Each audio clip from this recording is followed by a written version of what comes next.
할렐루야. 이 하루도 우리의 첫째가 되시고 전부가 되시는 하나님과 동행하며 승리의 삶 살아갈 수 있기를 주님의 이름으로 축복합니다. 우리 찬송 91장 슬픈 마음 있는 사람 찬양 드립니다.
하나님의 말씀은 시편 109편 1절에서 6절입니다. 내가 찬양하는 하나님이여 잠잠하지 마옵소서.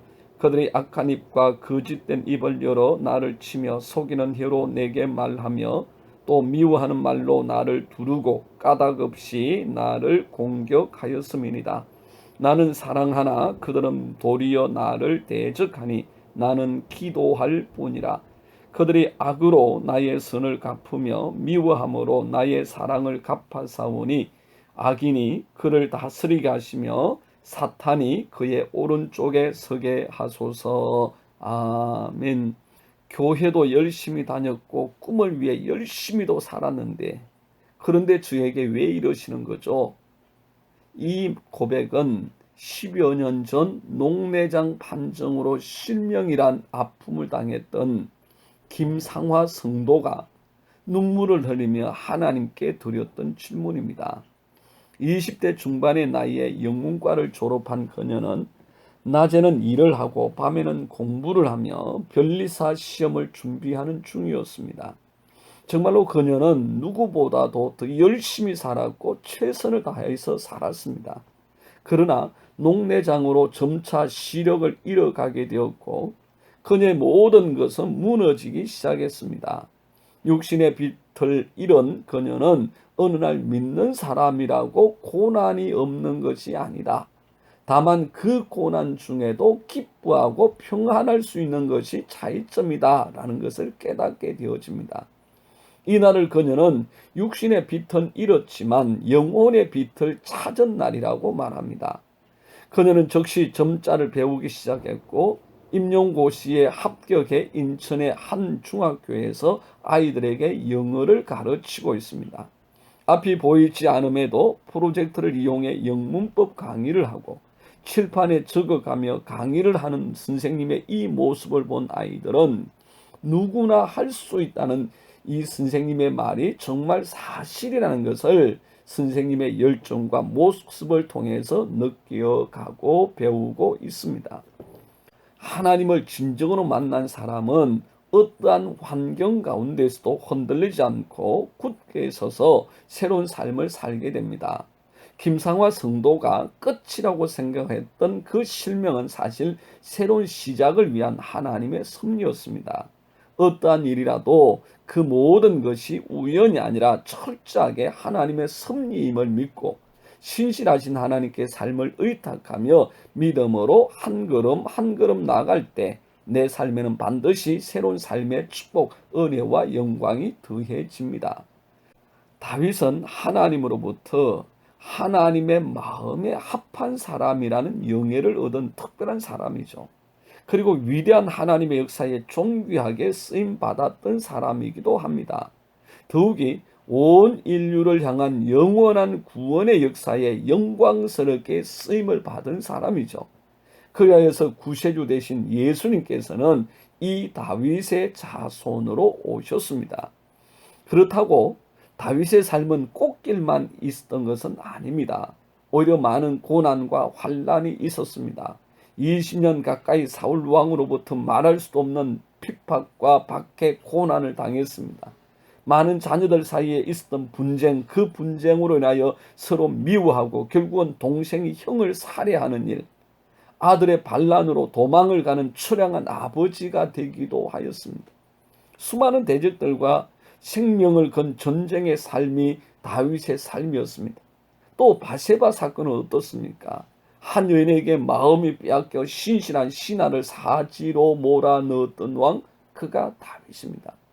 그럼에도 불구하고 다윗이 하나님의 마음에 합한 사람이라는 은혜를 입을 수 있었던 이유가 무엇일까요?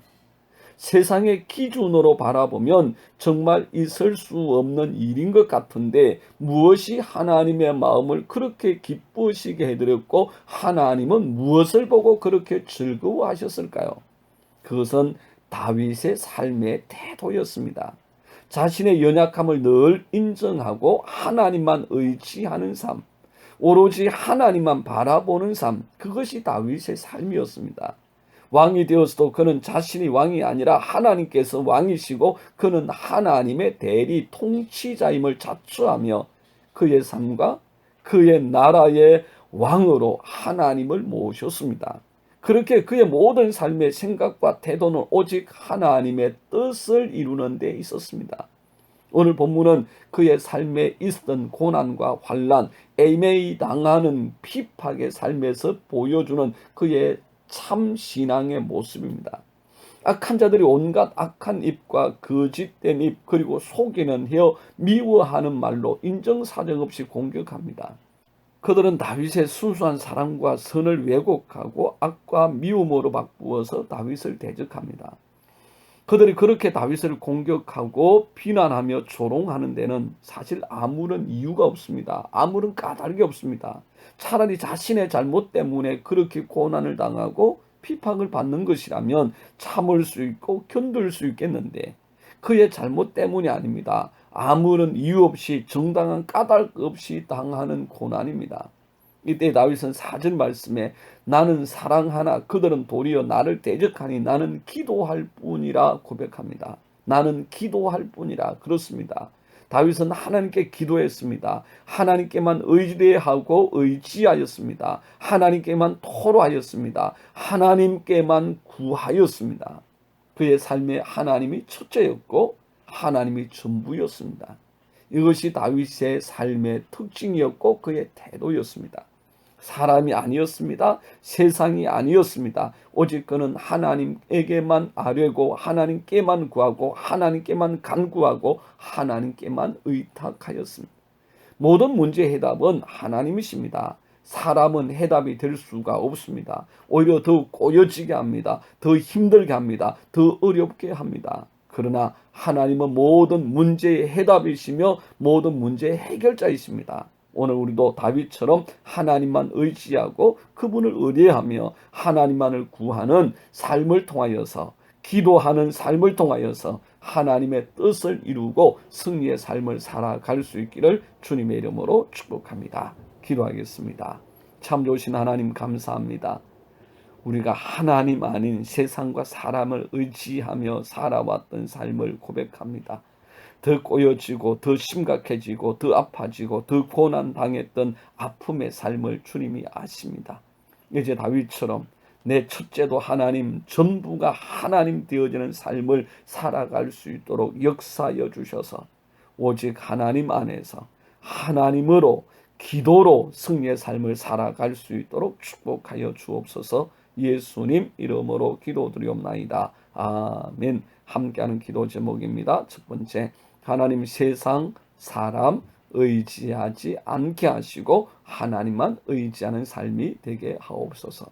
두 번째, 하나님 내게 기도의 역사와 은혜가 충만케 하옵소서. 세 번째, 하나님 우리나라를 불쌍히 여겨주셔서 주님의 뜻이 이루어지고 다시 한번 부흥의 역사가 있게 하옵소서. 하나님은 살아계십니다. 축복하고 사랑합니다.